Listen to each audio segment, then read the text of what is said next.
All right, pal. Party's over. Grab your bag and stand up. Officer Dennis Kramer's voice sliced through the first-class cabin of Apex Airlines Flight 214, like a blade drawn across silk, sharp, final, loud enough for every passenger within 20 feet to hear exactly what he thought about the man sitting calmly in Suite 1A. Kramer stood in the narrow aisle, one meaty hand resting on the black zip ties clipped to his utility belt, the other gesturing with the kind of impatience reserved for people he'd already judged and found wanting. He was a big man, mid-40s, with a red face that suggested either high blood pressure or a short temper. Probably both. His uniform was crisp, his posture authoritative, and his eyes locked onto the black man seated in front of him with the kind of certainty that comes from years of never being questioned. The man in Suite 1A didn't move. He wore a faded gray hoodie with Northwestern University printed across the chest in cracked white letters, well-worn Levi's that had seen better days, and a pair of pristine white Air Force One sneakers. A simple black baseball cap sat low on his head, shadowing his face. His build was lean but solid, the kind that suggested discipline rather than vanity. On the floor beside his feet sat a battered leather duffel bag, the kind you'd find at a thrift store, not the kind you'd expect in a cabin where tickets cost $8,500. He looked up at Kramer slowly. His expression was calm. Not defiant, not nervous, just calm. The kind of calm that comes from having weathered storms far worse than this. What Officer Dennis Kramer didn't know, what he couldn't possibly imagine as he stood there with his hand on those zip ties, was that the man he was about to drag off this aircraft in restraints owned the plane. He owned the leather seat Kramer was leaning against. He owned the champagne chilling in the galley. He owned the carpet beneath Kramer's polished black boots. He owned the entire airline. And in exactly 25 minutes, when the truth came crashing down like a freight train with no brakes, Officer Dennis Kramer would lose his job, his reputation, and every ounce of authority he thought he wielded. The passengers watched. Some leaned forward in their suites' necks, craning to get a better view of the confrontation unfolding in the front of the cabin. Others pulled out their phones, discreetly angling cameras toward the scene thumbs hovering over record buttons. A woman in row 3 whispered something urgent to her husband, her eyes wide with a mix of fascination and discomfort. A young man in row 4 was already live-streaming his phone, held low but steady, his voice a quiet murmur as he narrated what was happening to an audience that was growing by the second. The atmosphere in the cabin shifted, the kind of shift that happens when people sense something is about to go very, very wrong. Before we dive into how this unfolded, where are you watching from? Drop your city in the comments below. And if you believe no one should be judged by what they're wearing, hit that subscribe button and give this video a like. Stories like this need to be heard. Now, let's rewind to the moment this all started. 30 minutes earlier, the sprawling expanse of Chicago O'Hare International Airport buzzed with its usual chaotic symphony. Rolling luggage clattered across polished floors. Frantic gate announcements echoed through massive terminals. Thousands of transient conversations hummed beneath fluorescent lights that never dimmed, never rested, never stopped, illuminating the endless flow of humanity passing through. At Gate H-17 in Terminal 3, however, an oasis of engineered calm existed.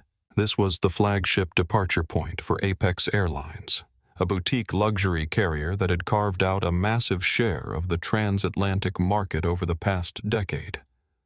Floor-to-ceiling windows offered a pristine view of the tarmac where a massive Boeing 787 Dreamliner sat, gleaming in deep navy and brushed silver. The aircraft was beautiful in the way only something built with unlimited resources and obsessive attention could be. Every line, every curve, every detail had been agonized over. Standing near those windows, looking out at the plane with an expression that mixed pride and something deeper, was Marcus Bennett. To the untrained eye, Marcus looked like a man who might have wandered into the wrong terminal. At 42, he maintained the lean, sturdy build of his youth, the result of early morning runs and a discipline forged in harder times. But today he was dressed for comfort, not for boardrooms or business dinners, or the kind of places where men in $8,000 suits made deals that moved markets. He wore that faded gray Northwestern hoodie, the one he'd bought during freshman orientation 23 years ago, and refused to throw away despite the fraying cuffs and the small hole near the hem. His Levi's were the same pair he'd worn on flights for the past 5 years, soft and broken in the knees, starting to show wear. His Air Force Ones were immaculate, though white leather gleaming laces perfectly tied. He'd always believed shoes said something about a man. Even when everything else was casual, his shoes were pristine. A simple black baseball cap was pulled low over his close-cropped hair. He held no designer briefcase, carried no leather portfolio embossed with corporate logos, just that battered leather duffel bag slung over one broad shoulder stuffed with a book he probably wouldn't read, a tablet loaded with work he definitely would, and a change of clothes for London. He didn't look like a billionaire. He certainly didn't look like the sole founder, chief executive officer, and majority shareholder of Apex Airlines. And that was precisely the point. Marcus made it a habit to fly his own airline incognito at least twice a year, sometimes 3 if he felt like the company was drifting. No advance notice to the crew, no VIP escorts waiting at the curb with umbrellas and bottled water, no special manifesting on the passenger list that would alert gate agents or flight attendants that the boss was aboard. He booked under the name M. Bennett, using a secondary credit card that didn't trigger any internal alerts. He wanted to see his company through the eyes of a normal passenger. He wanted to feel the upholstery he'd spent 6 months selecting. He wanted to taste the catered meals prepared by chefs he'd personally vetted. And most importantly, he wanted to observe how his staff treated people when they thought the boss wasn't looking. Because that was when the truth came out.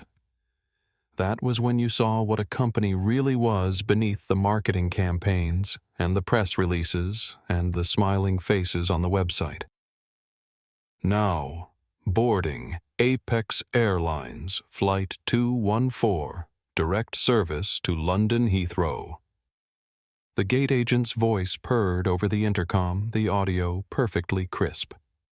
Marcus had personally fired the contractor who'd installed the previous crackling PA system and made damn sure the replacement was flawless. We invite our first class and Diamond Elite members to board at their leisure. Marcus adjusted his duffel and joined the priority line. Ahead of him were the expected demographics of international first class. Men in bespoke suits checking Rolexes that cost more than most people's cars.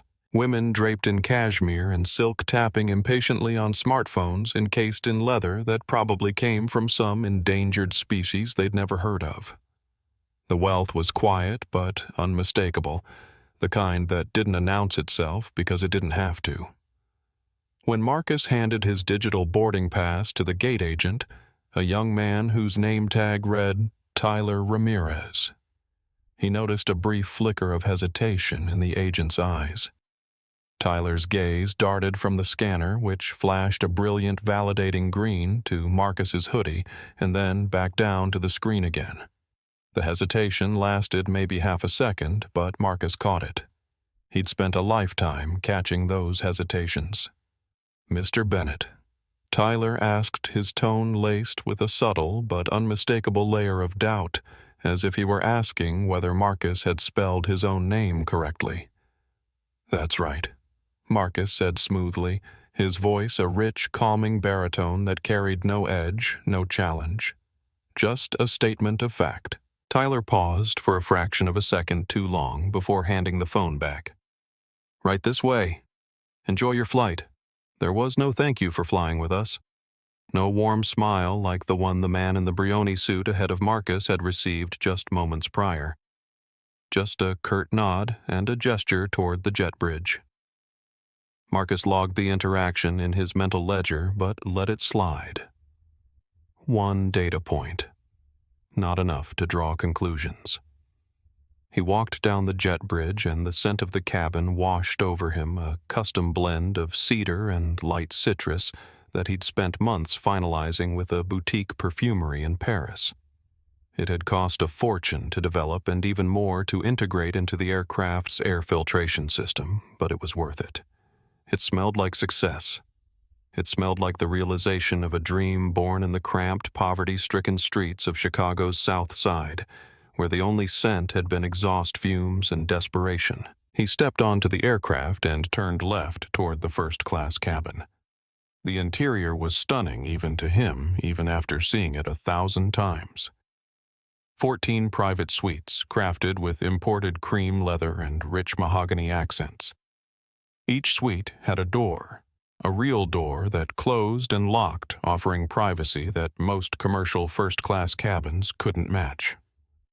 Ambient lighting shifted through soft blues and warm ambers depending on the time of day. The seats reclined into fully flat beds with Egyptian cotton linens and down pillows. Everything was designed to whisper rather than shout, to make passengers feel like they'd stepped into a sanctuary 40,000 feet above the earth. Marcus found his Suite 1, stowed his duffel in the overhead bin, and settled into the plush seat. He closed his eyes for a moment, letting the ambient lighting wash over him, feeling a deep sense of pride swell in his chest.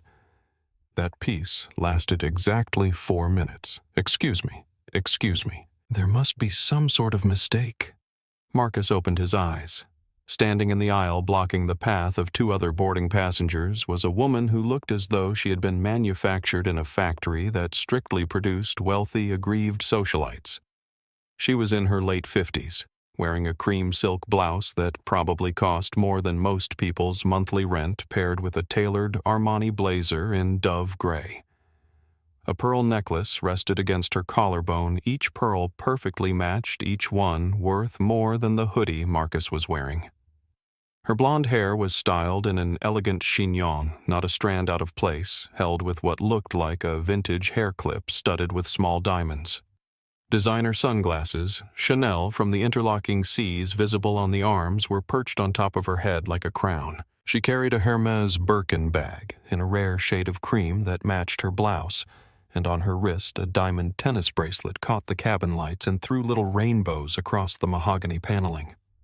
She was tall, slender in the way that suggested personal trainers and restricted diets, and her face had the smooth, ageless quality that came from expensive procedures performed in exclusive clinics. She looked elegant. She looked classy. She looked like old money wrapped in new designer labels. This was Victoria Ashford, and she was assigned to Suite 1B directly across the narrow aisle from Marcus. Victoria wasn't looking at Marcus. Not yet. She was glaring at the lead flight attendant, a woman whose name tag read Jennifer Walsh. Jennifer was 38, white, with light brown hair pulled back in a regulation bun. She'd been with Apex for 6 years, long enough to know the protocols, long enough to handle difficult passengers with practiced grace. "Ma'am, is there a problem with your suite?" Jennifer asked, her voice dripping with the kind of saccharine customer service courtesy reserved exclusively for people who flew first class and complained often. "The suite is fine," Victoria snapped, her voice carrying easily through the quiet cabin. She finally turned her gaze toward Marcus, and her eyes swept over his hoodie and sneakers with undisguised revulsion, the kind of look you'd give something you found on the bottom of your shoe. "The company, however, is not what I paid $8,500 to endure." Marcus sat perfectly still. He had spent his entire life navigating rooms where people looked at him exactly like that. He knew the look. It wasn't just classism, though, that was part of it. It wasn't just about the hoodie or the jeans or the lack of designer labels. It was something older, uglier, and deeply ingrained. It was the look that said, "You don't belong here, and I'm going to make sure everyone knows it." "I'm sorry, Mrs. Ashford. I don't quite understand," Jennifer said, though the nervous flutter of her eyes toward Marcus suggested she understood perfectly. "I am not sitting next to him," Victoria declared. pointing a manicured diamond-ringed finger directly at Marcus's face as if he were an object rather than a person. He clearly doesn't belong here. Look at him. He smells like the street. I demand you check his ticket immediately. I wouldn't be surprised if he slipped past the gate. This is a security issue, Jennifer. Do your job. The cabin fell dead silent. The other passengers, previously engrossed in their pre-flight champagne and settling into their suites, suddenly found the interaction fascinating in the way people always find conflict fascinating when it doesn't directly involve them. Some craned their necks to get a better view. Others pretended not to watch while watching intently. A few discreetly lifted their smartphones. Marcus didn't raise his voice. He didn't break eye contact with Victoria. He simply leaned back in his seat, the very seat he had helped design, down to the stitching pattern on the leather, and waited to see exactly how his lead flight attendant would handle a blatant act of bigotry on his flagship aircraft. Jennifer's face flushed a deep, blotchy red. The protocol for Apex Airlines, the protocol Marcus had personally written into the employee handbook during a late-night session with the legal team 3 years ago, was crystal clear. Protect the dignity of all passengers. De-escalate quietly. Do not validate baseless discriminatory remarks. Document the incident.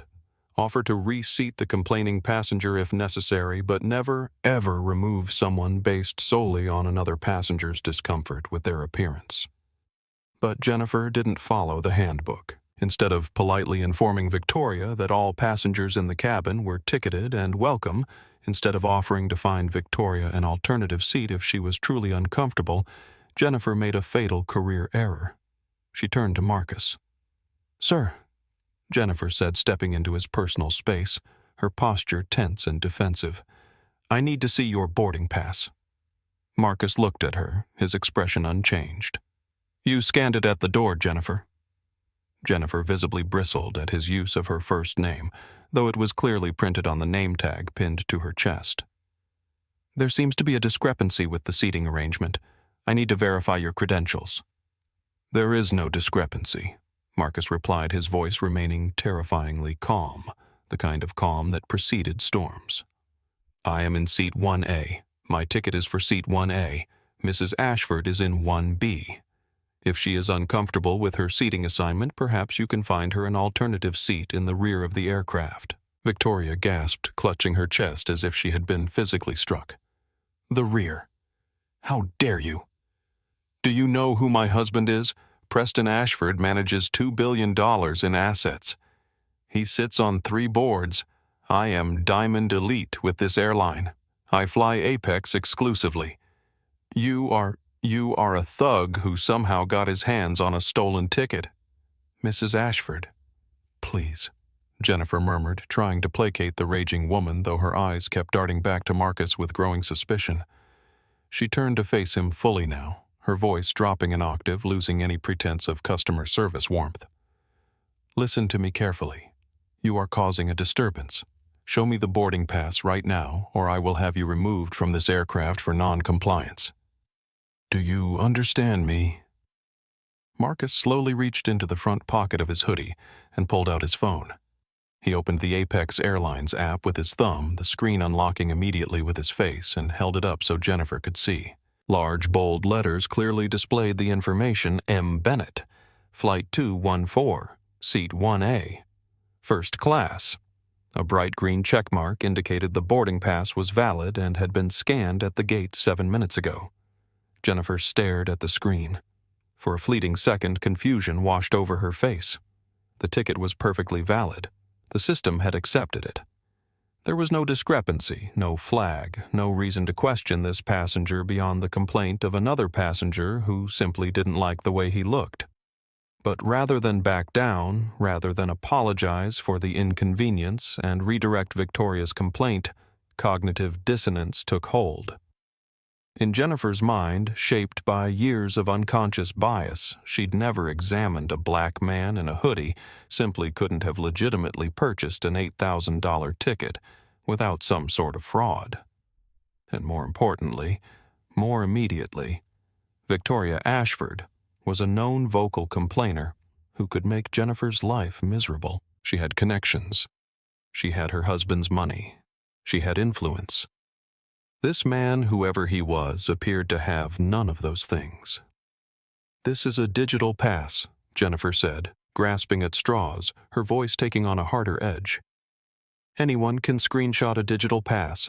I need to see your physical identification and the credit card used to purchase this ticket. Right now. Company policy." "That's not company policy," Marcus said quietly, and Jennifer's eyes narrowed. "Don't tell me what my company's policy is," she snapped, then seemed to catch herself. "I need proper identification. You're refusing to comply with a crew member's instructions. That's a federal offense." Marcus's patience, which had been considerable up to this point, began to thin. The academic exercise of observing his company was rapidly shifting into something else. Something colder. Something that settled in his chest like a block of ice. "I have provided my boarding pass," Marcus said, his tone dropping to a glacial chill that made Jennifer take an involuntary step back. "I am not required to show you my credit card. I am sitting in my purchased seat. I suggest you offer Mrs. Ashford a glass of water. Suggest she take a moment to compose herself, and then tell her to sit down so we can depart on time. That is what the employee handbook instructs you to do." "I know because I wrote it." The last sentence hung in the air for a moment, but Jennifer didn't catch it. She was too focused on the perceived threat to her authority. "He threatened me," Victoria suddenly shrieked, taking a dramatic step backward and bumping into the mahogany bulkhead that separated the suites. "Did you hear him? He's being aggressive. I feel completely unsafe." He reached for his pocket. "Jennifer, I saw him. He could have a weapon. This is exactly what I was afraid of. He doesn't belong here. You need to call security right now." A murmur rippled through the first-class cabin like a wave. A man in row 2, Gerald Hampton, a white businessman in his 50s with silver hair and a Patek Philippe watch, stood up halfway out of his suite. "Look, buddy," Gerald said, pointing at Marcus with the casual authority of someone who'd never been questioned in his life. "Why don't you just do what the lady says and show your ID? You're holding up the whole plane. Some of us have actual business in London. Just cooperate and we can all get on with our lives." Marcus ignored Gerald completely, keeping his eyes fixed on Jennifer. "I did not threaten anyone," he said slowly, deliberately making sure his voice carried to every passenger who was watching and listening and recording. "I reached into my pocket to show you the boarding pass you demanded to see. Now, are you going to manage your cabin according to the protocols you were trained on, or are you going to let this passenger dictate your duties?" Jennifer's lips pressed into a thin white line. Her face was still flushed, but now it was anger mixing with the embarrassment. She had made her choice, and doubling down was easier than admitting she was wrong. She reached for the interphone mounted on the bulkhead wall, near Suite 1A, her hand shaking slightly as she lifted the receiver.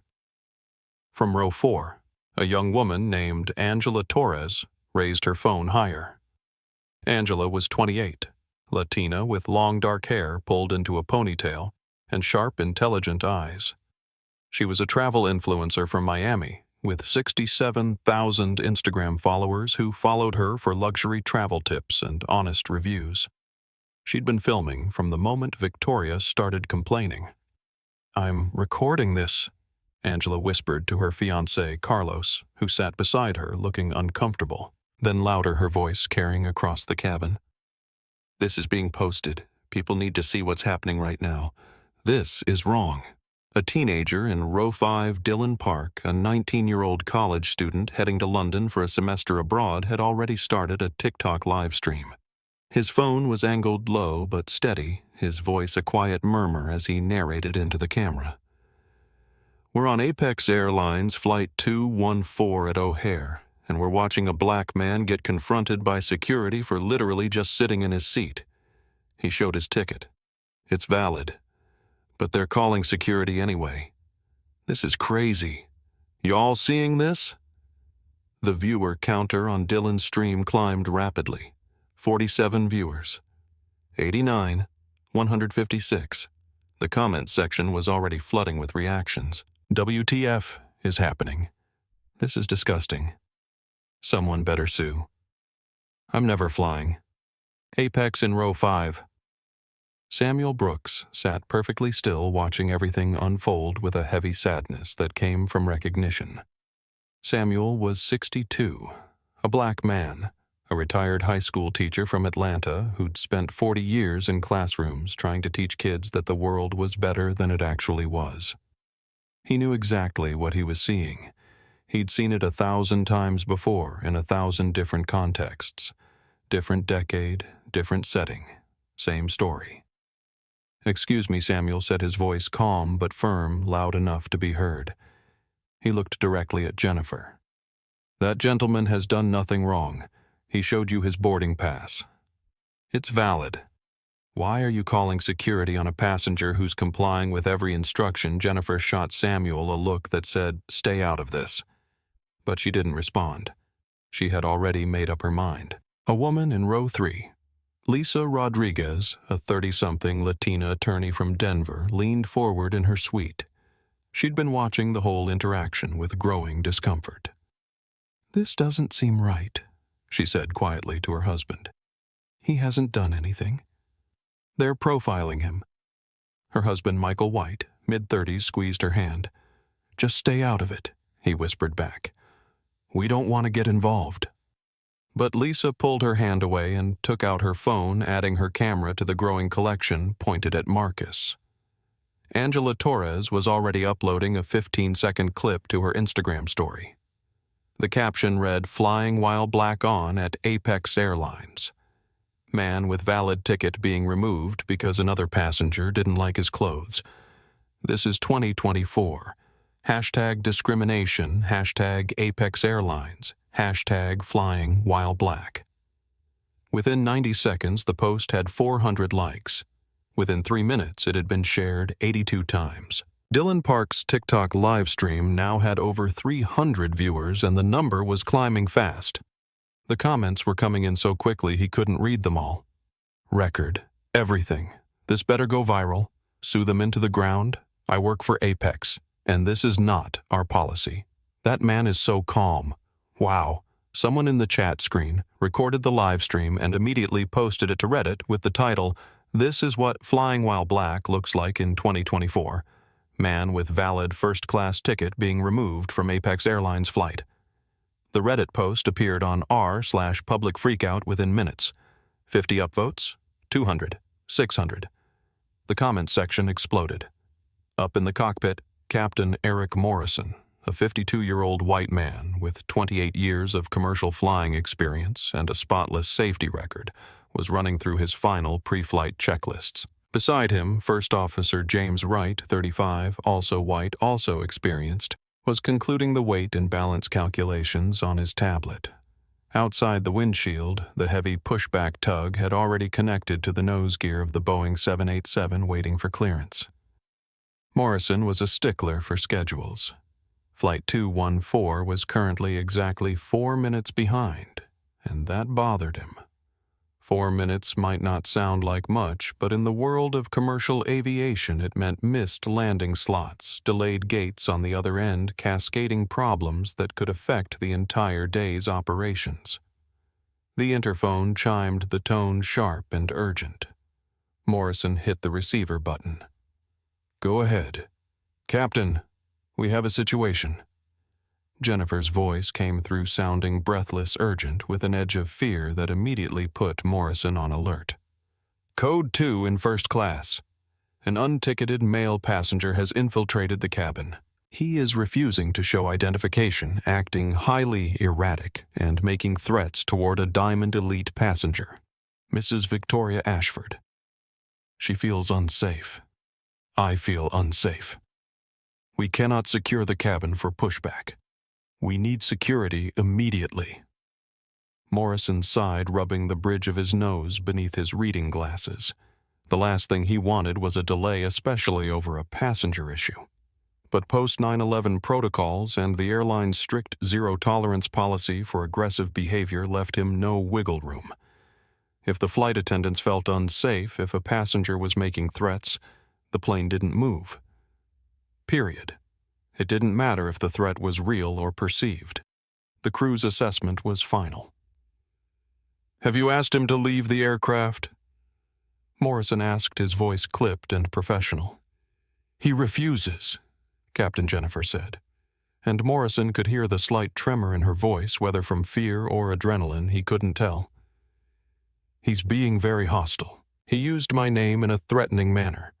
Mrs. Ashford is visibly shaken. Several other passengers have expressed concern. We need him removed now." "Understood," Morrison said, his jaw tightening. "Do not engage further with him. Keep distance. I am calling gate security to have him escorted off. Keep the other passengers calm. Tell them we're handling it." He hung up the interphone and switched his radio to the ground frequency. "O'Hare ground Apex 214 heavy. We have an unruly passenger refusing to deplane. Passenger has made threats and is non-compliant with crew instructions, requesting airport security and law enforcement at Gate Hotel 17 immediately." The ground controller responded within seconds. Apex 214. Heavy Roger. Airport security and CPD en route to Hotel 17. Stand by. Back in the cabin, Jennifer hung up the phone and turned to look at Marcus with an expression that mixed triumph with relief. "The captain has called security," she said, her voice loud enough for everyone to hear, almost performative in its authority. "You're going to be removed from this aircraft. I suggest you gather your belongings and make this easier on yourself." Victoria let out a loud theatrical sigh of relief, one hand pressed to her chest, the other clutching her Birkin bag like a security blanket. "Thank God," she said, her voice dripping with vindication. "Finally, someone with some sense. It's absolutely terrifying what they let into airports these days. Terrorists could be anyone. You can't be too careful." Gerald Hampton nodded vigorously from row 2.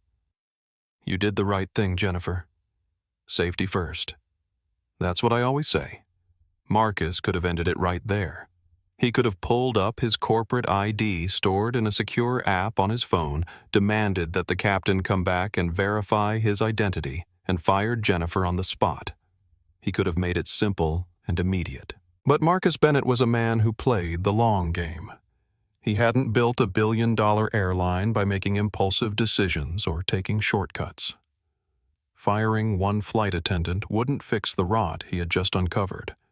It wouldn't address the underlying problem that allowed Jennifer to make this choice in the first place. It wouldn't show him how deep the prejudice ran, how willing his security contractors were to escalate based on nothing but lies and assumptions. He needed to know how far this would go. He needed to see how the security team he contracted, the team that was supposed to protect passengers, would handle a situation based entirely on falsehoods and bias.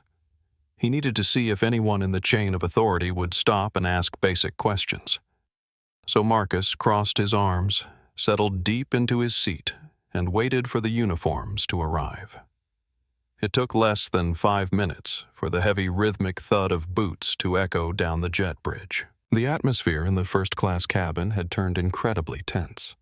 Passengers were whispering, some craning their necks to get a better view of what was about to happen. A few were discreetly lifting their smartphones higher, no longer pretending they weren't filming.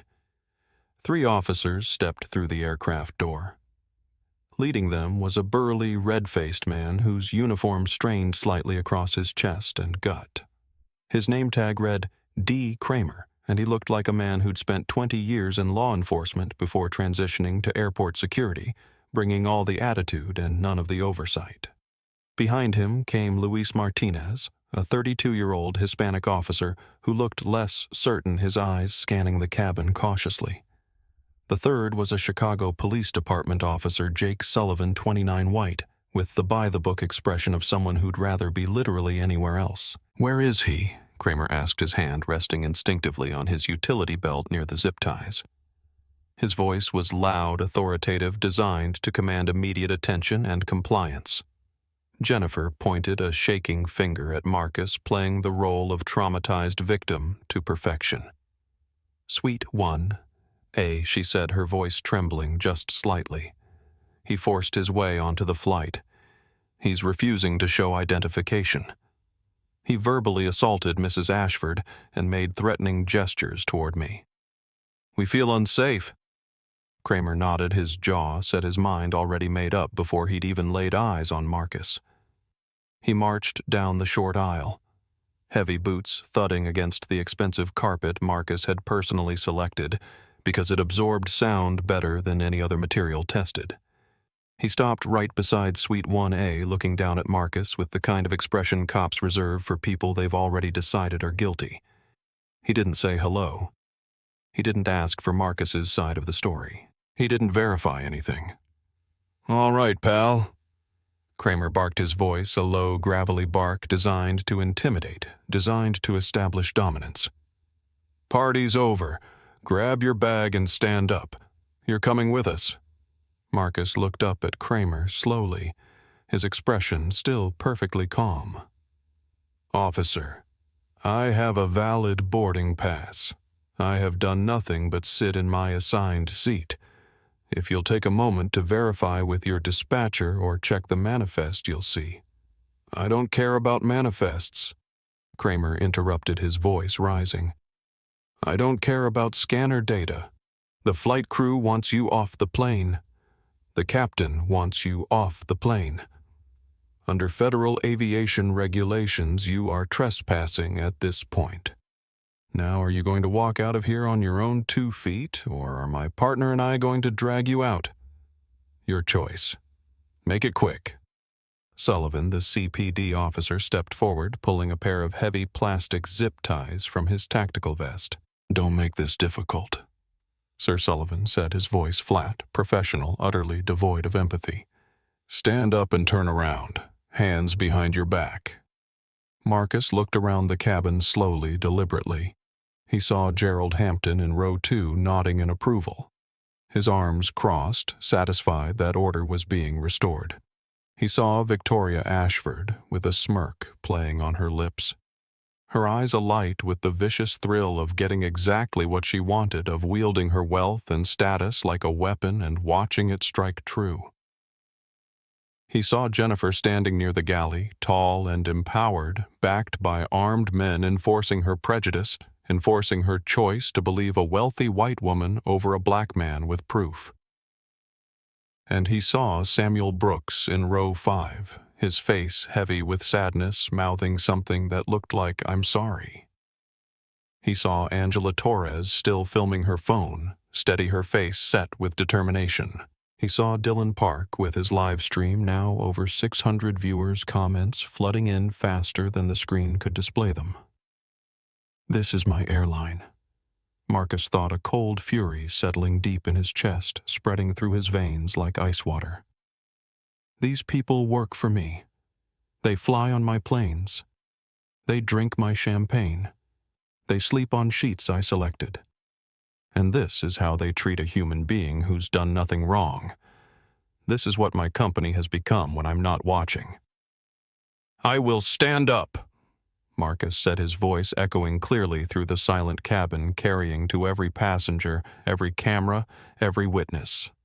"But I want it on the record in front of all these witnesses that I am being removed without cause, without investigation, and based entirely on the false accusations of a passenger who simply didn't like the color of my skin and the clothes I chose to wear." "Shut your mouth," Kramer snapped, losing his temper at what he perceived as a speech, a performance. He reached down and grabbed Marcus forcefully by the bicep, his thick fingers digging into muscle, yanking him upward with more force than necessary. Marcus was a strong man. His instinct, the instinct honed from years of standing up for himself, years of refusing to be pushed around, was to resist, to throw the heavy guard off, to stand his ground. But he forced himself to stay limp, to comply perfectly, to be the flawless victim. If he fought back even a little, if he resisted even slightly, they would have a legitimate reason to arrest him, to charge him, to justify everything they were doing. He needed to remain beyond reproach. He needed the record to be crystal clear. "Hands behind your back," Sullivan ordered, stepping closer with the zip ties ready. "Is that really necessary?" Marcus asked, softly, reasonably. I am complying. I'm not resisting. You can see I'm not a threat. You're a threat to the flight, Sullivan replied, his voice mechanical, following a script he'd probably delivered 100 times. Hands behind your back. Now. Marcus sighed quietly, turned around, and placed his wrists together behind his back. The thick plastic of the zip ties ratcheted tight, biting into his skin, the sound loud in the quiet cabin. The sheer indignity of it being restrained like a violent criminal in the middle of an aircraft he owned in a cabin he designed, surrounded by people whose paychecks bore his signature, was a bitter pill. But he swallowed it. He forced his face to remain calm, forced his body to stay relaxed even as rage and humiliation burned in his chest. Walk, Kramer commanded, shoving Marcus forward toward the aircraft door. As Marcus was marched down the aisle past the other passengers, Victoria Ashford stepped out of her suite to watch him go to witness her victory. Good riddance, she spat loud enough for everyone to hear, loud enough for the cameras to catch. Maybe next time you'll take the bus where you belong. Marcus stopped walking, ignoring the sharp tug from Kramer's hand on his arm. He turned his head slowly and looked Victoria Ashford dead in the eye. His voice, when he spoke, was eerily calm, almost gentle. Mrs. Ashford, he said clearly, I promise you your flight today is going to be incredibly memorable. Keep moving, Kramer yelled, shoving Marcus roughly toward the door, his patience exhausted. The walk up the jet bridge and into the terminal was a parade of humiliation designed to break a man's spirit. Dozens of passengers waiting for other flights stopped what they were doing and stared as the black man in the hoodie was marched out by 3 officers. Some pointed, some whispered.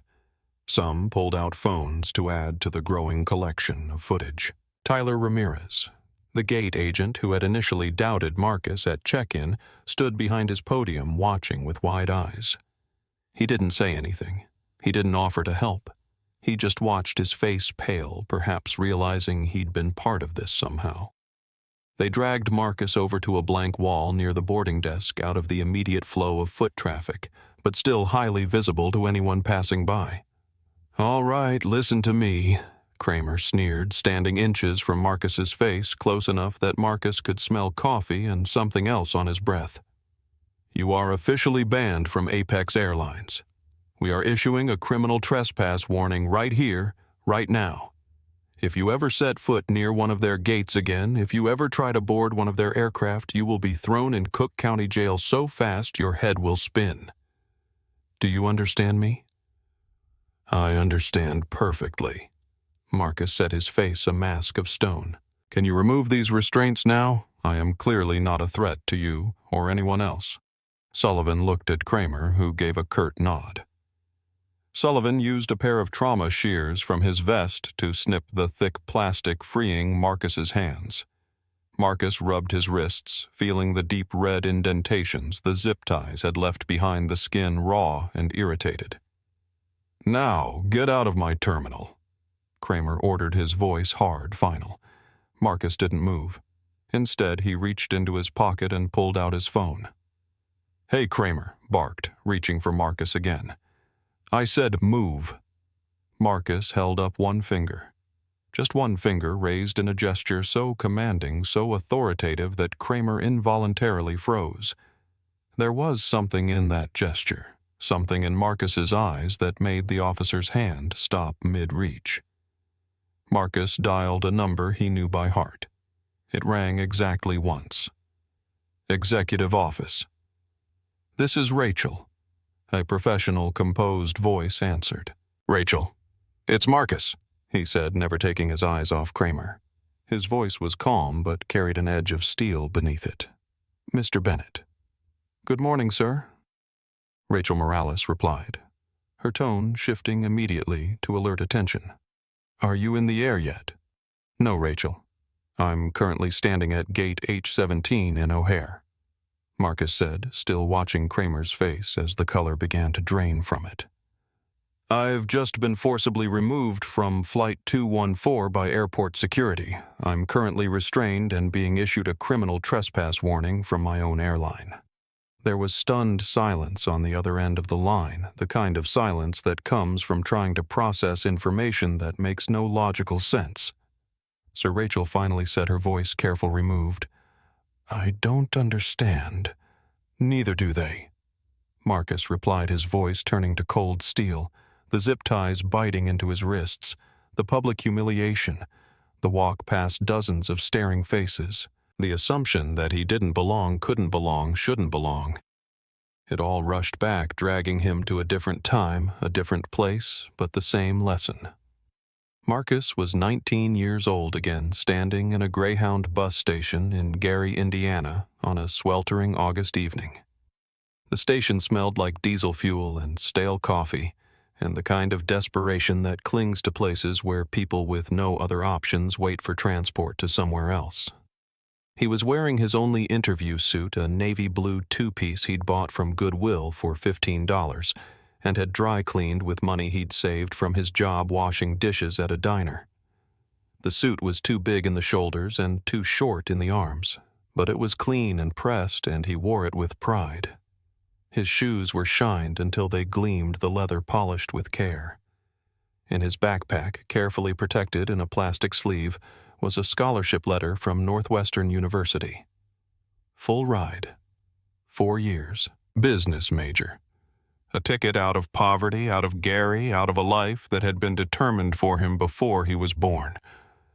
He had a one-way ticket to Chicago clutched in his hand, paid for with 3 months of saved tips. His mother had cried when he left that morning, holding him tight and whispering prayers and telling him to make her proud. His little sister had drawn him a picture of a plane she thought buses had wings and written "Fly High" in crayon at the bottom. He approached the ticket window, that bus ticket in hand, hope burning bright in his chest. The woman behind the counter looked at him. She was white, middle-aged, with hard eyes and a mouth that seemed permanently set in a frown. She took his ticket, looked at it, then looked at him. Her eyes traveled slowly from his face to his suit to the backpack on his shoulder. "You sure this ticket's yours?" she asked, her voice flat, suspicious. "Yes, ma'am," Marcus said politely, the way his mother had taught him. "I'm heading to Chicago for college, Northwestern University." The woman's frown deepened. "Northwestern." She said it like she didn't believe him. "Let me see some ID." Marcus handed over his driver's license. She studied it for a long time, far longer than necessary, then looked back at him. "This ticket was purchased online," she said. "How do I know you didn't steal the credit card?" "It's my ticket," Marcus said, feeling the first flutter of anxiety in his stomach. "I saved for it. I work at Miller's Diner. I can show you my scholarship letter if—" "Stay right here," the woman interrupted and picked up a phone. Marcus stood there for 20 minutes while she called her supervisor, while she verified the ticket 3 times, while she ran his ID through systems that weren't designed to verify anything, while other passengers in line behind him grew impatient, started muttering, started assuming he'd done something wrong, because why else would this be taking so long? A supervisor came out, a white man in his 50s, and asked Marcus to open his backpack. Marcus complied, hands shaking slightly, pulling out his few belongings. A change of clothes, the scholarship letter, a worn paperback his English teacher had given him, a photo of his mother and sister. The supervisor unfolded the scholarship letter, read it slowly, then looked at Marcus with an expression that said he still wasn't quite convinced. "All right," the supervisor finally said. "You can board. Next time, have all your documentation ready up front. Makes things easier for everyone." Marcus had stood there face burning with humiliation as dozens of people watched him gather his belongings with shaking hands. He'd boarded that Greyhound bus with tears of rage stinging his eyes, walked all the way to the back and sank into the last row by himself. That night on that bus rolling through the dark Indiana countryside toward Chicago, Marcus Bennett made himself a promise. Actually, he made himself several promises, and he wrote them down in a small notebook he'd brought for class notes. "One day I will build something so undeniable that no one can ever question whether I belong." One day I will own the bus. Northwestern University had been everything he'd hoped and more. He'd worked 3 jobs: library assistant during the week, security guard on weekends, and occasional catering gigs for extra cash. He'd studied business administration, focusing on operations management and finance. He'd graduated summa cum laude with a GPA that opened doors. But more than the academics, more than the networking or the internships, what Northwestern gave Marcus was a front-row seat to how the wealthy moved through the world, how they traveled, how they expected to be treated, how they were treated differently simply because of assumptions about who they were and where they came from. He watched rich white students fly home for Thanksgiving on their parents' dime, complaining about legroom in first class. He watched them take trips to Europe for spring break like it was nothing. He watched how hotel staff and airline employees and restaurant hosts treated them with automatic deference, with smiles and sir and ma'am and can I get you anything else?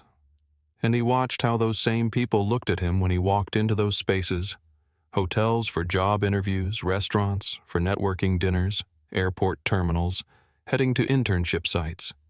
The suspicious glances, the subtle body language that said, "We're watching you," the questions designed to verify he had a right to be there. After graduation, Marcus took a job as a baggage handler at O'Hare. It wasn't glamorous, but it put him inside the industry he'd become obsessed with. He worked the night shift loading and unloading suitcases, and he studied everything: how airlines operated, what made some succeed and others fail, where the inefficiencies were, where the opportunities were, what passengers wanted but weren't getting. At 24, using savings from his baggage handler job and a risky small business loan that took him 6 months to secure, Marcus bought a used 20-passenger turboprop and started a boutique charter service. Just him and one pilot he trusted. They flew business executives who needed to get to second-tier cities the major airlines didn't serve. It was grueling. It was terrifying. It barely broke even for 2 years. But Marcus understood something his competitors didn't. Luxury wasn't about amenities. It was about dignity. It was about being seen, being respected, being treated like you mattered. So even though his plane was old and small, he made sure every passenger felt valued. He learned their names. He remembered their preferences. He made the experience personal. At 28, after being rejected by 46 different investors, Marcus finally secured funding from a venture capital firm impressed by his customer retention numbers. He bought 3 more planes, hired better pilots, expanded routes. At 32, he launched transatlantic service with 2 wide-body aircraft and a promised luxury through dignity. He didn't just want to build an airline. He wanted to build the airline he'd wished existed when he was that 19-year-old kid being interrogated at a bus station. At 38, Apex Airlines had 18 aircraft and was profitable. Marcus went public, retained majority control, and became a billionaire on paper. At 42, Apex had 37 aircraft serving 23 international destinations. Marcus was privately worth over $3 billion. He'd been profiled in Forbes, Businessweek, The Wall Street Journal. He'd given the commencement address at Northwestern. He'd donated millions to scholarship programs for kids like him. But he'd never forgotten that Greyhound station. He'd never forgotten that the system he'd built his fortune in was the same system that had tried to humiliate him, that had assumed the worst, that had made him prove he had a right to exist in spaces his money had paid for. So twice a year, sometimes 3, Marcus flew incognito. He wanted to test whether the values he'd built into Apex, dignity, respect, equality of treatment, actually existed when he wasn't looking. Whether his employees treated a man in a hoodie the same as they treated a man in a suit. Now standing in the terminal at O'Hare with red marks on his wrists from zip ties with security officers who'd just humiliated him on his own aircraft, Marcus knew the answer. The rot was deeper than he'd thought. The assumptions were still there. The biases were still operating. And if it could happen to him, the founder and CEO, then it was definitely happening to passengers who didn't have his resources, his power, his ability to fight back. the same assumption, the same tone, the same erasure. But this time, Marcus didn't have to sit in the back of the bus and swallow it. This time, he owned the bus. Rachel. I need you to do exactly as I say. Marcus continued into his phone, his voice measured and deliberate. First, patch me through directly to the cockpit frequency of Flight 214. Override the dispatch protocol. I want Captain Morrison on the line right now. Officer Kramer's eyes widened slightly. He exchanged a glance with Martinez, who looked increasingly uncomfortable. Second, Marcus continued, freeze the flight manifest. Nobody gets off that plane. The doors stay closed. And third, contact the Chief of Aviation Security for O'Hare. Tell David Castillo that his security team has exactly 3 minutes to figure out who they just assaulted before I dismantle this entire operation. Sir Rachel said, her voice tight, controlled, professional, despite what must have been shock. On it. Stay on the line. Kramer's hand moved toward his radio. Uncertainty creeping across his face. Who are you? Kramer asked, his voice losing some of its bass authority, a tremor of doubt creeping in. Marcus smiled, but there was nothing warm about it. It was the smile of a predator who'd been playing prey and was done with the charade.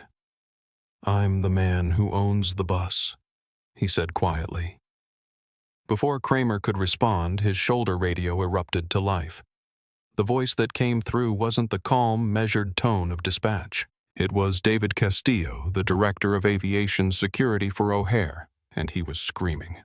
Kramer. Kramer responded immediately. God damn it, are you there? Kramer fumbled for his radio mic, his hands suddenly clumsy. Kramer here. Director, go ahead. Tell me exactly where you are and what you are doing. Castillo demanded the audio clipping from his volume. Corporate dispatch for Apex just blew up my phone. Did you pull a passenger off Flight 214? Yes, sir. Kramer said, his eyes darting between Marcus and the radio, trying to maintain some semblance of authority. Captain's orders. Unruly passenger. Refused to show identification. Made threats. Hostile behavior. Standard code. 2 protocols, sir. Did you put hands on him? Dennis Castillo asked, his voice dropping to something more dangerous than yelling. Did you zip-tie him? He was non-compliant with standard exit procedures, Kramer replied, but his voice wavered. We followed protocol for shut up, Castillo screamed over the radio, the sound echoing in the relatively quiet terminal area. Just shut up. Don't say another word. Do you have any idea who you just put in restraints? Several waiting passengers near the gate had stopped what they were doing, turning to watch the scene unfold. Some were recording on their phones now, sensing that whatever was happening had just taken a turn. That's Robert. No, wait. Castillo caught himself checking the information he'd just received. That's Marcus Bennett. He is the founder and chief executive officer of Apex Airlines. He is the majority owner. He practically funds Terminal 3, the new wing, his donation, the updated security systems, his contract. You just zip-tied and assaulted the man who employs 15,000 people and operates 37 aircraft. Kramer's face went from red to white so fast it looked like someone had thrown a switch. The radio slipped from his grip slightly before he caught it. Do not move, Castillo continued, his voice hard and fast. Do not speak to him. Do not touch him again. I am in a cart. I will be there in 90 seconds. If you breathe on him wrong, if you even look at him wrong, I will personally see you indicted for assault. Do you understand me? Kramer couldn't speak. He just nodded at the radio, then seemed to remember Castillo couldn't see him. Yes, sir, he whispered. Martinez had already taken 2 large steps away from Kramer, desperately trying to distance himself from the radioactive fallout. Sullivan, the CPD officer, looked like he wanted to sink through the floor. Inside the first-class cabin of Flight 214, the atmosphere was returning to a state of luxurious tranquility. The seatbelt sign was still illuminated, but the immediate tension had evaporated with Marcus's removal. Victoria Ashford sat in Suite 1B looking incredibly pleased with herself. Her earlier agitation had been replaced by smug satisfaction, the look of someone who'd used her status and her wealth and her sheer audacity to bend the world to her will exactly as she'd done her entire life. A young junior flight attendant, Keisha Williams, a 25-year-old black woman who'd been working for Apex for 8 months, leaned over Victoria's suite. Her hands trembled slightly as she carefully poured complimentary Dom Perignon into a crystal flute. Keisha had watched everything that had happened. She'd seen Marcus had seen the way Jennifer treated him, had wanted to speak up, but knew speaking up could cost her this job she desperately needed. "Thank you, dear," Victoria purred, taking the glass from Keisha with the kind of dismissive politeness that didn't quite acknowledge the server as fully human. She looked over at the empty suite in 1A with obvious satisfaction. "It's just appalling, really, the lack of screening these days. 1 minute you're paying for a premium experience and the next you're subjected to that element. I plan to write a very strongly worded letter to the board of directors about this security breach. Someone needs to be held accountable for letting him slip through." Gerald Hampton, the businessman in row 2, leaned forward, nodding vigorously. "You did the right thing, Mrs. Ashford. Speaking up? Better safe than sorry in today's world. That guy looked like he was casing the joint. You can never be too careful." Lisa Rodriguez, the attorney in row 3, felt her stomach turn. She looked at her husband Michael, who was studiously avoiding eye contact with anyone pretending to be absorbed in his phone. "This isn't right," Lisa whispered. "It's handled," Michael whispered back. "Drop it." Samuel Brooks, the retired teacher in row 5, sat quietly, his hands folded in his lap. He'd seen this scene play out before in different contexts, different decades, but always the same essential story. A black person existing in a space where they weren't expected, where they weren't wanted, and being removed not for anything they did, but for who they were. He felt tired, deeply, bone-deep tired.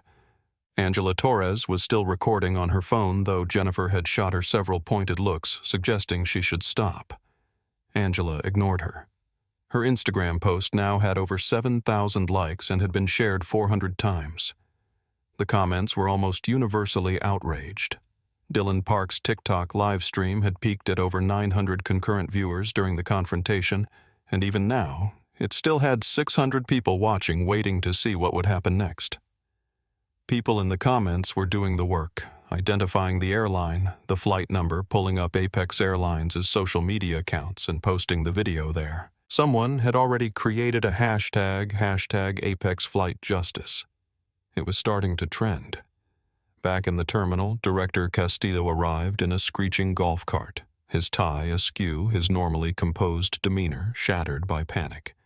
He was 50-something Hispanic with gray-streaked hair and the kind of face that suggested he'd seen everything in his 25 years of airport security. But he'd never seen this. He'd never had to manage a situation where his own team had assaulted the owner of a major airline. "Mr. Bennett Castillo," said, practically leaping off the cart before it fully stopped, his hands already raised in a placating gesture. "I assure you this is not reflective of O'Hare security standards. This is not who we are. This is not—" David Marcus interrupted, his voice calm, cutting through the man's panicked babbling. "Breathe." Castillo stopped, took a breath, tried to compose himself. "The officers were a symptom," Marcus continued. "They acted on bad information provided by my crew. I will deal with your department later. Right now, I have a flight to catch." Castillo nodded frantically. "Whatever you need, sir." "Whatever you need. Termination papers for Officer Kramer will be drafted before you even board. Full public apology. Retraining for the entire team. Whatever you want." Marcus turned his attention to where Kramer and Martinez stood, both officers now facing the wall on Castillo's order, effectively detained by their own boss. Sullivan had quietly backed away, wanting no part of what was coming. Into his phone, which was still connected to Rachel, Marcus said, "Now patch me through to the cockpit. I want to speak to Captain Morrison directly." "Patching now," Rachel replied. "Stand by." There was a click, then the hollow sound of an open line. Then Rachel's voice, professional and clear, filled with the kind of authority that came from being the right hand of a CEO, Captain Morrison. "This is Rachel Morales from the executive office. Hold your position immediately. Do not release the parking brake. I am patching through the chief executive officer." In the cockpit, Eric Morrison and James Wright exchanged bewildered, terrified glances. Another click. Eric Marcus said, his rich baritone filling the cockpit speakers, laced with an icy edge that made the temperature seem to drop. "Good morning," Mr. Bennett Morrison stammered, his professional composure cracking. "Sir, we are currently prepped for pushback. Is there a security issue with the aircraft?" "There is," Marcus replied, his voice smooth and measured, each word chosen carefully. "A rather severe one. Tell me, Eric, did you just authorize the physical removal of a passenger from seat 1A in first class?" Morrison's mind raced. "Yes, sir. Just minutes ago, lead flight attendant Jennifer Walsh reported an unticketed hostile male passenger who had bypassed the gate scanner, refused to show identification, and verbally threatened a Diamond Elite passenger. Mrs. Victoria Ashford. Standard zero-tolerance protocol, sir." The crew felt unsafe. We followed the handbook. Silence hung on the line for 3 long seconds. Morrison's hand, which had been resting on the throttle, began to shake. When Marcus spoke again, the sheer weight of his words seemed to physically press down on Morrison's chest. "Eric, the unticketed hostile male you just had dragged off your aircraft in zip ties was me." First Officer Wright gasped audibly.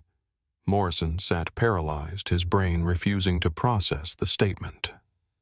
Sir Morrison finally croaked, "Mr. Bennett, I presented my digital boarding pass." Marcus continued, his voice perfectly controlled, detailing the damning facts. "Jennifer Walsh refused to accept it because Mrs. Victoria Ashford decided she didn't like the way I was dressed or the color of my skin. Rather than de-escalate, rather than verify my manifest data, rather than follow the anti-discrimination protocols I personally wrote into the employee handbook, Jennifer chose to leverage your authority to have me humiliated and removed. And you, Eric, didn't bother to step out of that cockpit to verify the threat yourself. You didn't ask to see the manifest. You didn't question whether a crew member might be wrong. You just made the call." Morrison's throat worked frantically, but no sound came out. The handbook also mandates a basic manifest check before removing any passenger, Marcus said. "Now here's what's going to happen. Tell ground control to disconnect the tug. Shut down the engines. You are not going to London right now." "Sir, the passengers." "You are going to walk out of that cockpit," Marcus interrupted. "Up the jet bridge. And you are going to meet me at gate H17. And Eric, yes, Mr. Eric, yes, Bennett. Bring Jennifer Walsh with you." The line went dead. Morrison sat in the captain's seat, the weight of his career imploding, pressing down on his shoulders. Wright stared at him, waiting for orders that didn't come. Finally, Morrison picked up the radio. "O'Hare, ground, Apex 214 heavy. Cancel pushback. Shutting down engines. Returning to gate." Mr. Bennett Castillo continued his earlier panic, shifting to desperate contrition. "Termination papers for Officer Kramer will be drafted immediately. Full investigation into protocols. Public statement. Whatever you need, sir." "I understand," David Marcus said again, raising one hand. "The officers were following bad information. They escalated because they were told to escalate. The real failure happened on my aircraft, not in your terminal. I'll deal with your department later. First, I need to address my crew." Castillo nodded quickly. Of course. Whatever you need." Kramer stood against the wall, his career in ruins, his face pale. Martinez stood several feet away, grateful he'd kept his mouth shut and his distance. Sullivan had already quietly left, wanting no record he'd been involved. Marcus looked at Kramer for a long moment. The officer couldn't meet his eyes. "Officer Kramer," Marcus said quietly. Kramer forced himself to look up. "You saw a black man in a hoodie," Marcus said, his voice even without anger, just stating facts. "And you decided before asking a single question, before checking a single fact, that I was a criminal. You grabbed me. You restrained me. You humiliated me in front of dozens of people. Not because I was a threat, but because I looked like someone you assumed was a threat. That assumption just cost you your career. I hope it was worth it." Kramer's mouth opened, then closed.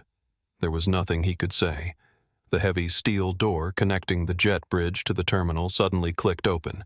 Captain Eric Morrison emerged, practically jogging, his uniform jacket unbuttoned, his face a mask of pure terror.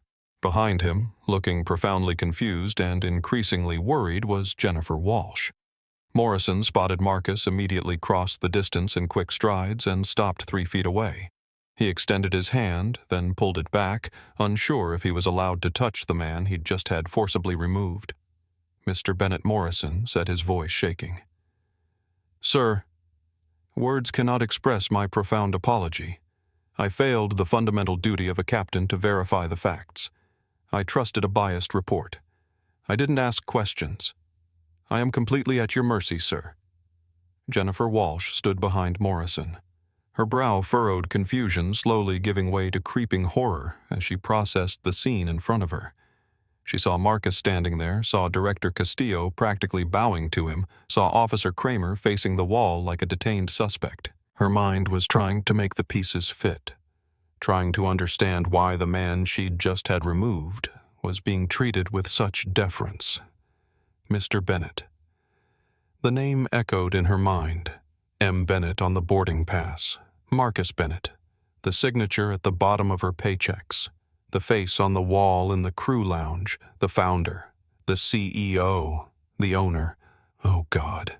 Her face went from confused to pale to horrified in the span of 3 seconds. Marcus looked at Morrison, his gaze piercing but not entirely devoid of empathy. He saw a good pilot who'd made a catastrophic administrative error, who'd let protocol substitute for judgment, who'd been lazy in the worst possible moment. Eric Marcus said you let procedure blind you to common sense. You outsourced your command to an escalated flight attendant making decisions based on bias. You didn't verify. You didn't question. You didn't come back to see for yourself. That's not command. That's abdication. We will review your command status on Monday, but for now you are still the captain of Flight 214, and we are going to walk back onto that aircraft together. Do you understand? Yes, sir, Morrison said, relief flooding his face that he wasn't being fired on the spot. Thank you, sir. I understand. Marcus shifted his eyes to Jennifer. The flight attendant physically recoiled under his stare, her earlier confidence completely shattered. Jennifer, Marcus said softly, which somehow made the moment more terrifying than if he'd yelled. Sir Jennifer stammered, tears instantly welling in her eyes, her voice breaking. I didn't know. Mrs. Ashford, she's a Diamond Elite member. She flies with us all the time. She was so insistent, so certain. I thought I was just trying to protect the cabin. I was following my training. You weren't trying to protect the cabin. Jennifer, Marcus corrected, his tone gentle but absolutely firm. You were trying to protect your own comfort. You looked at me. You looked at my clothes. You looked at my skin. And you decided that Victoria Ashford's baseless prejudice was more valid than my documented proof. You weaponized security against a compliant passenger because it was easier than confronting a wealthy bigot. Jennifer sobbed a sharp, ugly sound. Please, Mr. Bennett. Please. I have a mortgage, 2 kids in school. I've been with Apex for 6 years. I didn't mean I never thought. And in those 6 years, Marcus interrupted. You never learned what this company actually stands for."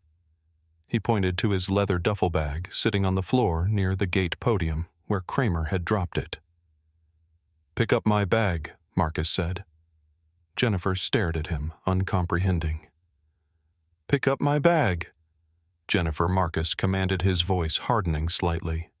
Trembling uncontrollably, Jennifer walked over and picked up the battered duffel. It was heavier than she expected, and she nearly dropped it. "Follow me," Marcus said. He turned and walked back down the jet bridge toward the aircraft. Captain Morrison fell into step on Marcus's right, looking grim and resolute.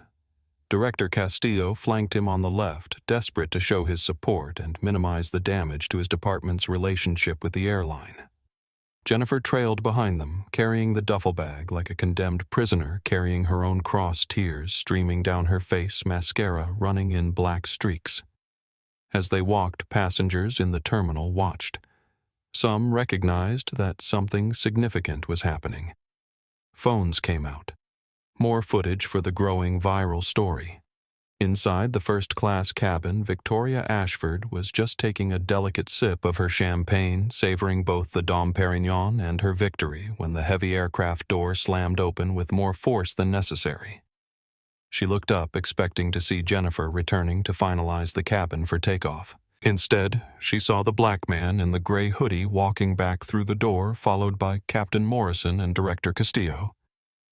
Victoria gasped, champagne sloshing in her glass, her carefully composed expression shattered. "What is the meaning of this?" she shrieked, her voice shrill with outrage and confusion. She stood up so fast she bumped her knee against the tray table, sending a small jar of macadamia nuts clattering to the floor. "How did he get back on this plane? Captain Morrison! Captain! Why is this criminal back on my aircraft?" The other passengers froze. Gerald Hampton's hand, which had been reaching for his own champagne glass, stopped midair. Samuel Brooks leaned forward in his sweet, unknowing look on his face. Angela Torres raised her phone higher, making no attempt to hide that she was recording now. Dylan Park's live stream, which had dipped to 400 viewers, suddenly spiked back up as people flooded in from notifications and shares. Marcus walked calmly down the aisle, completely ignoring Victoria's shrill voice, his face composed, his movements deliberate.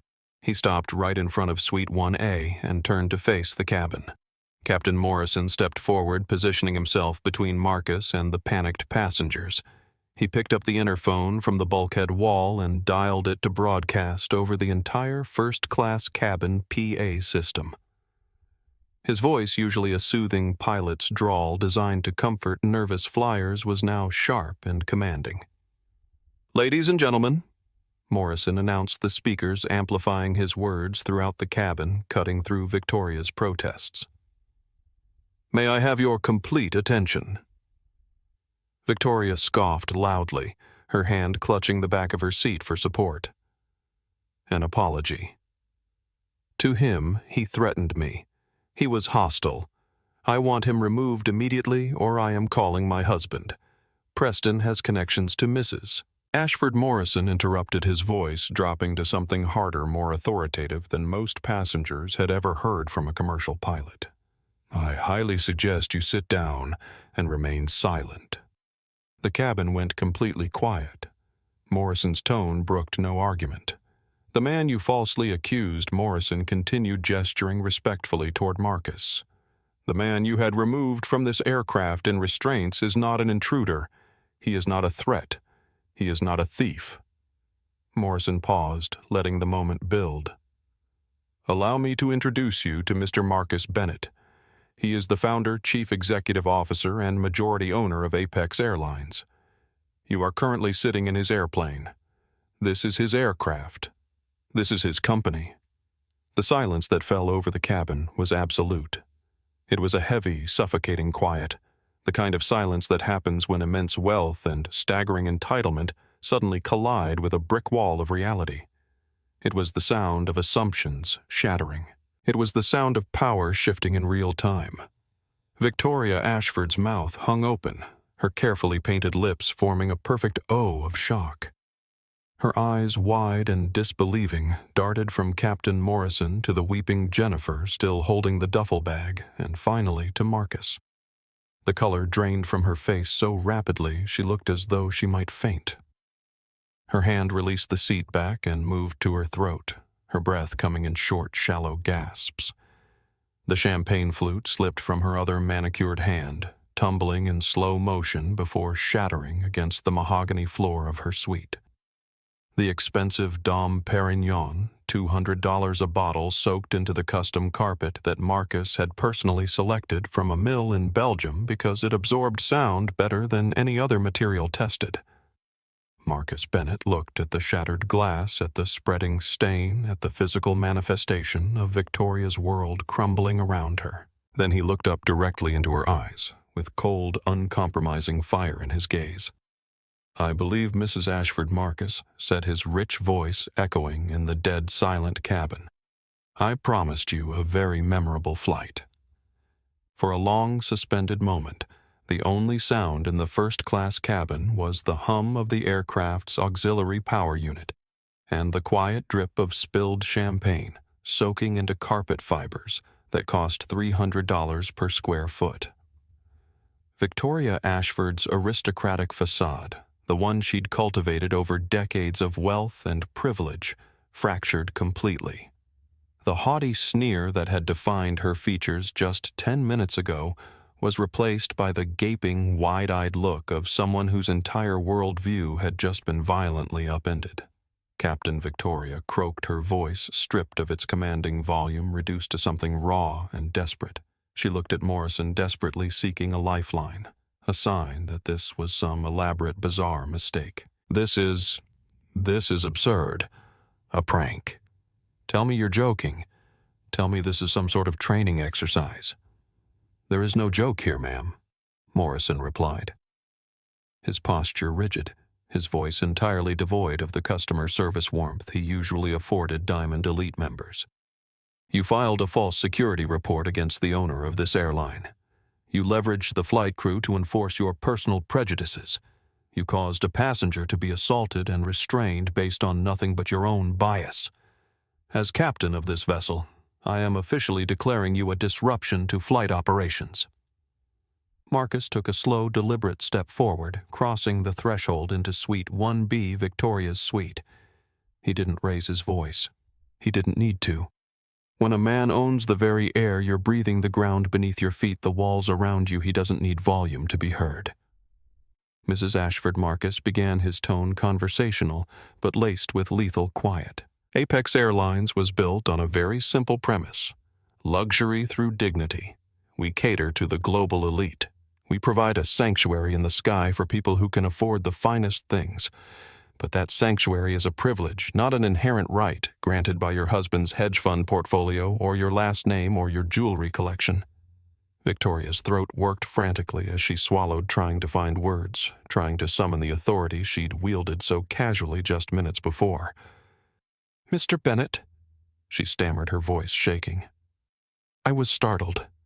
You must understand the world we live in today. Air travel is dangerous. One has to be careful. You weren't dressed like a typical first-class passenger.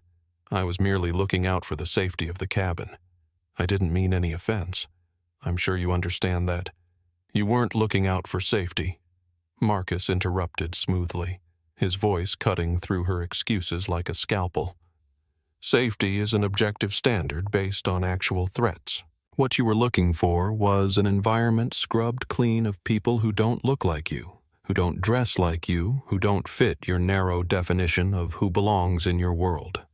You saw a black man in a hoodie, and your immediate, unshakable conclusion was that I was a criminal who had slipped past the gate, who had stolen a ticket, who was a threat to you and everyone else in this cabin."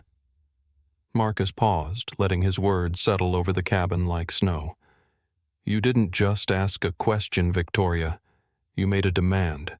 You pointed at me like I was a piece of trash you wanted removed. You orchestrated a public humiliation.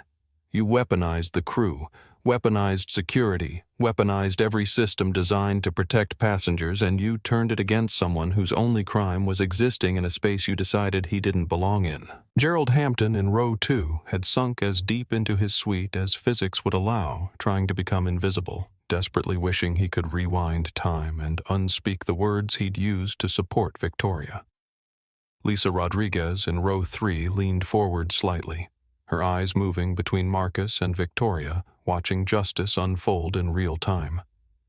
Samuel Brooks in row 5 sat with quiet dignity, a small sad smile on his face, vindicated but taking no pleasure in someone else's downfall. "I demand you accept my apology." Victoria tried, her voice rising with desperation, pulling her expensive blazer tighter around herself like armor. She was trying to summon some ghost of her former authority, trying to find solid ground in a world that had just shifted beneath her feet. "I made a mistake. I apologize. I am a Diamond Elite member. I fly Apex exclusively. My husband Preston manages billions in assets. If you insist on making a scene over this, we will take our business elsewhere. We will speak to our attorneys. We will ruin this airline's reputation in every circle that matters. Do you understand me?" Marcus smiled, but it wasn't a warm smile. It was a cold, brief flash of white teeth that sent a visible shiver down Victoria's spine. She took an involuntary step backward, her heel catching on the edge of the shattered champagne glass, nearly causing her to stumble. Jennifer Marcus said, not looking away from Victoria, his voice calm and measured. The flight attendant, who had been standing frozen near the galley, still clutching Marcus's duffel bag, jumped as if she'd been shocked. "Yes, Mr. Bennett," she whispered, her voice hoarse from crying. "Sir, Mrs. Ashford is concerned about her Diamond Elite status," Marcus said. "Do me a favor. Pull up her passenger profile on your tablet." Jennifer fumbled with her company-issued iPad, her fingers trembling so badly she dropped it once before catching it against her apron. She rapidly typed in Victoria's seat number and frequent flyer account number with shaking hands.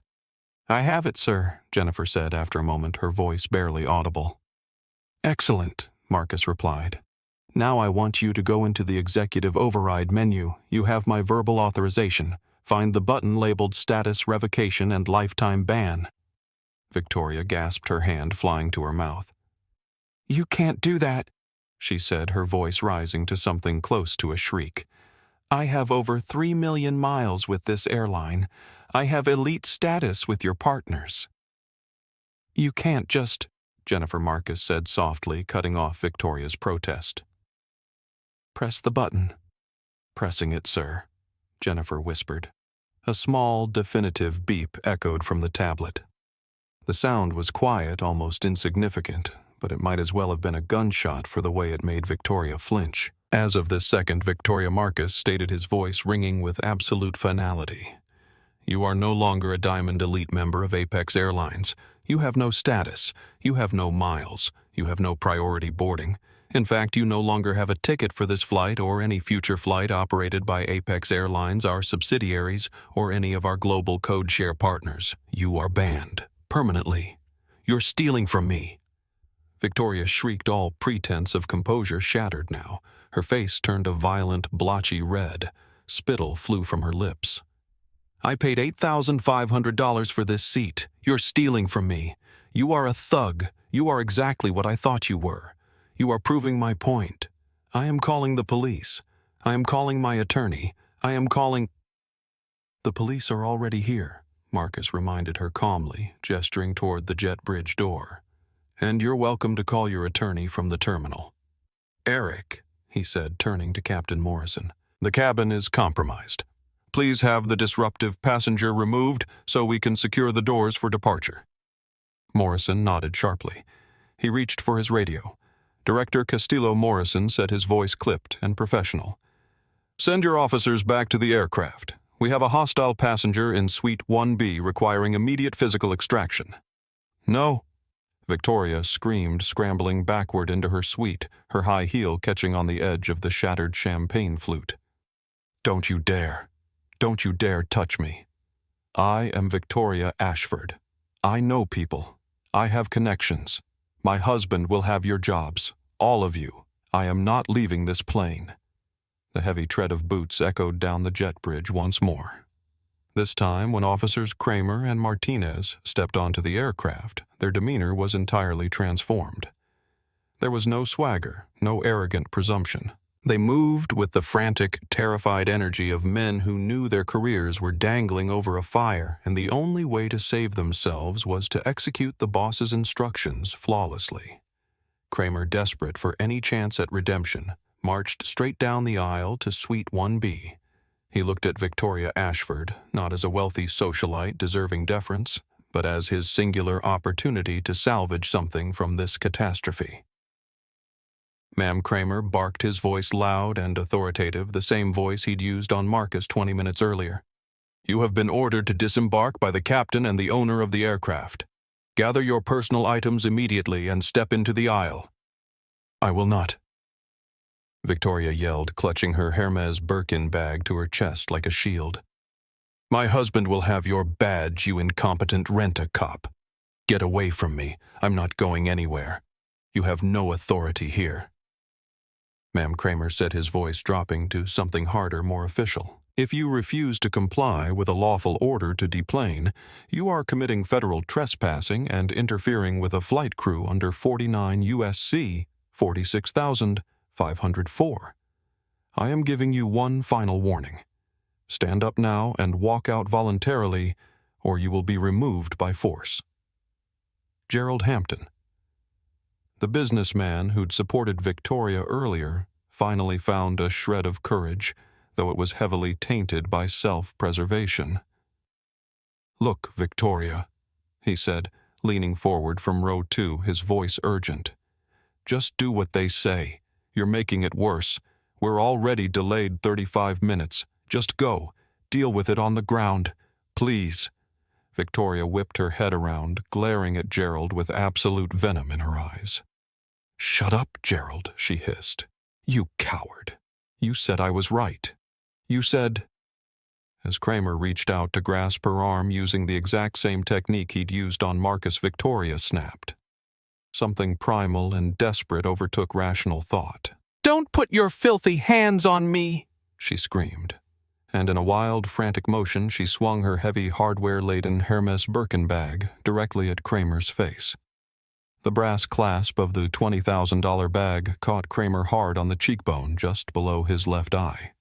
It wasn't a devastating blow, but in the highly regulated post-9/11 environment of a commercial aircraft, it was the equivalent of lighting a match in a room full of gasoline. Assault Martinez shouted instantly, surging forward. "She's assaulting an officer." Before Victoria could even register what she had done, before she could pull the bag back or apologize or do anything, Kramer and Martinez were on her. The transition from luxury passenger to criminal suspect happened in a blur of violent motion. They grabbed her wrists, spinning her around with practiced efficiency, pressing her face first into the mahogany bulkhead of her $8,000 suite. "Get off me!" Victoria wailed, her voice cracking into a hysterical sob. "I'll sue you. I'll destroy all of you. You can't do this to me. Do you know who I am?" Martinez pulled out the heavy plastic zip ties from his vest. The sound that followed was deafening in the quiet cabin. Zip! The ties ratcheted tight around Victoria Ashford's wrists, pinning her arms behind her back. The same restraints that had bitten into Marcus's skin 20 minutes earlier. The same humiliation, the same degradation. The karma was immediate, absolute, and painfully public. Walk, Kramer commanded, using the exact same rough, uncompromising tone he'd used on Marcus. He yanked Victoria backward, forcing her to stumble into the aisle. Her helmet of perfectly styled blonde hair was disheveled now, strands falling loose around her face. Her cream blazer was wrinkled and stained with sweat. Mascara streaked down her cheeks in black rivers. As she was marched down the aisle past the other passengers, past the people who had murmured in agreement when Marcus was removed, those same passengers now sat frozen in terrified silence. They averted their eyes suddenly, afraid that the billionaire standing calmly in the aisle might turn his gaze on them. Next might ask them what they'd said, what they'd thought, whether they'd supported Victoria's actions. Angela Torres captured every second on her phone. Her Instagram story now had 47,000 views and climbing. Dylan Park's TikTok livestream had peaked at 8,900 concurrent viewers, and the recording was already being shared across platforms. Hashtag Apex Flight Justice was trending in 3 cities. As Victoria was shoved past Marcus, she looked up at him, her face a mask of tears and ruined makeup and profound shattering humiliation. "You ruined me," she hissed, her voice venomous even in defeat. Marcus looked down at her, his expression unchanged. "No, Victoria," he replied softly, almost gently. "You brought all your own luggage. I simply made you carry it." They marched her out the door down the jet bridge, her protests and threats fading into the distance. The first-class cabin was dead silent, save for the hum of the auxiliary power unit and the quiet sound of someone in the back rows whispering, "Oh my God," over and over. Marcus turned his attention back to the cabin. He looked at Gerald Hampton in row 2, the businessman who'd been so quick to support Victoria, so quick to judge Marcus, so certain that order was being restored when a black man in a hoodie was removed. Gerald instantly looked down at his lap, his face pale, his expensive Patek Philippe watch suddenly the most interesting thing in the world. Mr. Hampton Marcus said, his voice calm, but carrying clearly through the silent cabin. Gerald jumped. "Yes, sir," he stammered. "I mean Mr. Bennett, sir." Marcus held his gaze. "Silence is complicity, Mr. Hampton. When you saw a man being judged solely by his appearance, when you saw someone being removed based on nothing but another passenger's discomfort, you didn't ask questions. You didn't express concern. You cheered for the prejudice. You prioritized your schedule, your convenience, your comfort over a stranger's humanity and dignity." Gerald opened his mouth, closed it, opened it again. I'm sorry," he finally managed. "I was wrong. I should have. I didn't think. You will fly with us today, Mr. Hampton," Marcus continued. "But understand that Apex Airlines will no longer tolerate passengers who cannot treat their fellow travelers with basic dignity and respect. We are not just a transportation service. We are supposed to be a sanctuary. And sanctuaries are built on the foundation that every person who enters deserves to be treated with worth. Consider this your only warning." Gerald nodded frantically. "Yes, sir. I understand. I'm truly sorry." Marcus turned to Jennifer, who was still standing near the galley, still holding his duffel bag, her face red and swollen from crying. "Put the bag in the overhead bin," Marcus instructed. Jennifer moved quickly, her hands shaking as she opened the bin above Suite 1A and carefully stowed the leather duffel. She closed the bin and turned back to Marcus, waiting for the final blow, waiting to be fired in front of everyone. "You will finish this flight," Marcus told her, his tone shifting from vengeance to executive command. "You will serve these passengers, and you will do it flawlessly.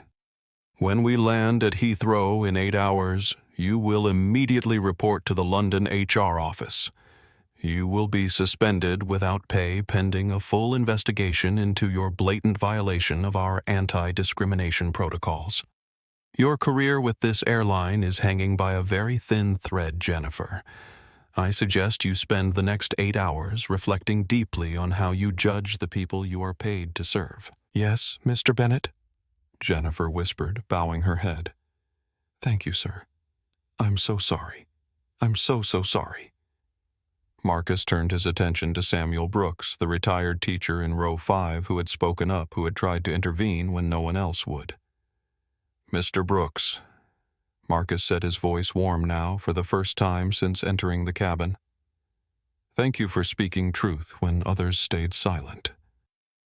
Samuel stood slowly, his movements dignified despite his age. "Mr. Bennett," he said, his voice steady and clear. "I've been teaching for 40 years. I know what it looks like when a man is judged by his skin and not his character.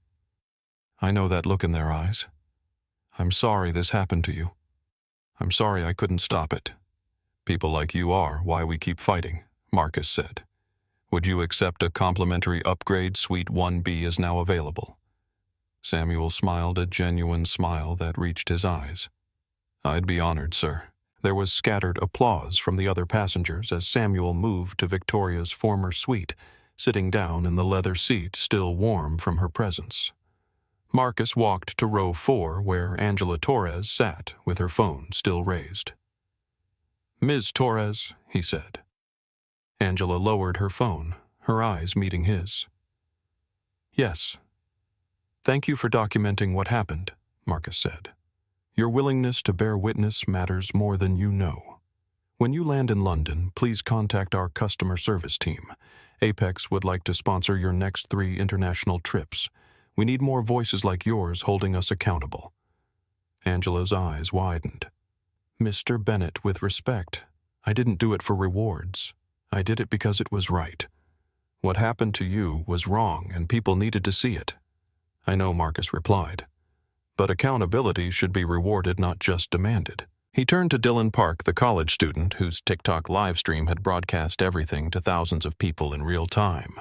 "Young man," Marcus said, "your livestream has over 10,000 viewers right now. You turned silent, witnessing into active accountability. That took courage."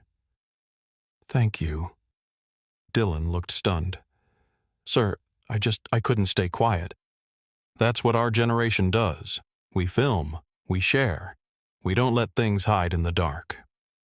Marcus finally settled into Suite 1A, sinking into the plush leather seat he had personally designed. He looked out the window as ground crew rushed to remove Victoria's checked luggage from the cargo hold. Captain Morrison gave the order over the radio. "Ground operations pull passenger Ashford's luggage. All of it. I don't care if it delays us another 20 minutes. 10 minutes later, the massive Boeing 787 Dreamliner pushed back from Gate H-17. The Rolls-Royce engines spooled up, their deep roar vibrating through the airframe. The aircraft taxied toward the runway, the Chicago skyline visible through the windows, the city where Marcus had arrived as a teenager with nothing but hope and determination. As the plane rotated and lifted into the sky, soaring above the clouds into the endless blue, Marcus closed his eyes. The anger had subsided, replaced by something else. Not satisfaction, exactly. Something deeper, a sense of purpose reaffirmed, a mission clarified. Today, justice flew first class. Within 48 hours, the story exploded across every platform. Dylan Park's TikTok video reached 4.3 million views. Angela Torres's Instagram post was shared 67,000 times. The hashtag #ApexFlightJustice trended worldwide. News outlets picked it up. Business publications analyzed it. The video of Victoria Ashford being removed in zip ties screaming threats became the defining image of consequences meeting entitlement. Victoria's husband, Preston Ashford, faced immediate pressure from his boards. He quietly stepped down from 2 hedge fund boards within a week, desperate to distance himself from the scandal. Victoria issued a public apology carefully crafted by attorneys expressing regret for her actions. It was received with universal skepticism and widespread mockery. Officer Kramer was terminated from O'Hare Security. His employment records were flagged, making it nearly impossible to find similar work. The viral videos followed him everywhere. Jennifer Walsh was suspended for 90 days without pay. She was required to complete intensive anti-bias training and diversity education. Eventually, she was reassigned to ground operations. She never flew again. Marcus Bennett launched a company-wide initiative. Every discrimination complaint filed in the past 5 years was reopened and reviewed. 127 previously dismissed complaints resurfaced. New protocols were implemented. Every passenger removal now required captain verification and manifest review. An anonymous reporting system for bias incidents was created with protection from retaliation. Zero-tolerance policies were given real teeth and real enforcement. Training was overhauled. Accountability became the cornerstone. 3 other major airlines adopted similar protocols within 6 months. The incident became a Harvard Business School case study titled, "When the CEO Tests His Own Company." Industry publications ran features. Marcus gave exactly 1 interview to the Wall Street Journal and used it to talk not about revenge, but about building systems that protect dignity. Samuel Brooks was invited to speak at Apex's annual Leadership Summit. 800 executives listened as the retired teacher from Atlanta spoke about treating every passenger like someone's father, someone's child, someone who matters.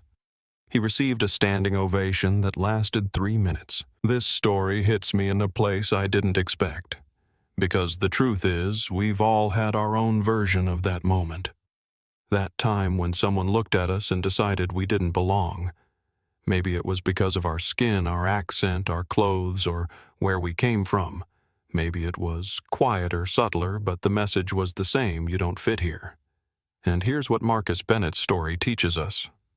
You don't overcome that pain by erasing it or forgetting it. You overcome it by building something so undeniable that the next person who looks like you never has to feel it. That's legacy. That's purpose. But here's the harder truth, the one we need to sit with. Jennifer Officer Kramer. Victoria. They're not monsters from another planet. They're mirrors. They show us what happens when we let assumptions go unchallenged, when we choose comfort over courage, when we stay silent because speaking up might be inconvenient. If this story moved, you don't just watch and scroll. Share it. Talk about it. And the next time you see someone being judged for how they look instead of who they are, be like Samuel Brooks. Be like Angela Torres. Speak up. Record it if you have to. Don't let silence win. Because dignity isn't a luxury, it's a right, and it's on all of us to protect it. Don't forget to subscribe, hit that like button, and let me know in the comments. Have you ever witnessed something like this? What did you do? Let's talk about it. Because these conversations, they matter.